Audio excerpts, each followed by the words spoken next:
అందరికీ నమస్తే.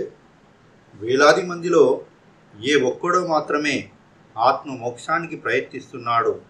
అటువంటి వేలాది మంది యతులలో ఏ ఒక్కడో మాత్రమే తనను తాను సరిగ్గా తెలుసుకోగలుగుతున్నాడు అంటున్నాడు భగవానుడు 7వ అధ్యాయము 3వ శ్లోకం నుండి. మనుష్యానాం సహస్రేషు కశ్చిత్ జగతి సిద్ధయే యతతామపి సిద్ధానాం కశ్చిన్ మాం వేత్తి తత్వతః.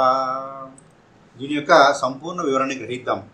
కోట్ల కొద్దీ ఉన్న మనుషులలో కొంతమంది మాత్రమే నాకు సత్యం కావాలి, నాకు సిద్ధి కావాలి అని ప్రయత్నిస్తారు.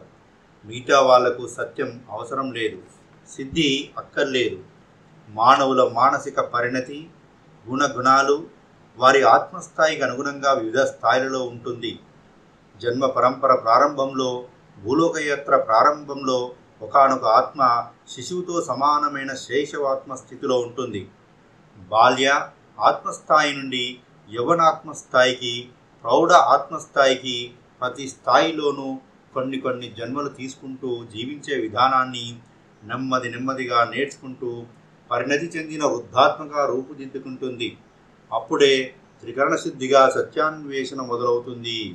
తెలుసుకోవాలని ప్రయత్నించే వారిలో కూడా వేలాది మందిలో కొంతమంది మాత్రం తమకు తాము నిజతత్వం తెలుసుకుంటారు.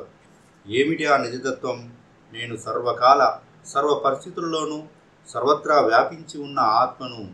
ఆదిలోనూ మధ్యలోనూ అంతంలోనూ కూడా నేనున్నాను. ఇదే ఆత్మ యొక్క నిజతత్వము. మరొకసారి గమనిద్దాం. మనుష్యానాం సహస్రేషు కశ్చి జగతి సిద్ధయే యతతామపి సిద్ధానాం కశ్చిన్ మాం వేత్తి తత్వతః. వేలాది మందిలో ఏ ఒక్కడో మాత్రమే ఆత్మ మోక్షానికి ప్రయత్నిస్తున్నాడు.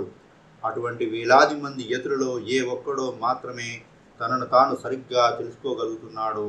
మరి ధ్యాన యోగ సాధన ద్వారా మనల్ని మనం తెలుసుకునేటువంటి ప్రయాణాన్ని కొనసాగించి మన ఆత్మతత్వాన్ని, మన యొక్క సహజ స్థితిని మనం గ్రహించగలుగుతాము. ఇంత గొప్ప జ్ఞానాన్ని శ్రీకృష్ణ పరమాత్మకి, వేదవ్యాసుల వారికి, గణపతి భగవానుడికి, అర్జునుడికి, మరి వివరణ ఇచ్చిన బ్రహ్మర్షి పత్రిజీకి, గురువులకి, గురు పరంపరకి అందరికీ నమస్కరిస్తూ థ్యాంక్ యూ.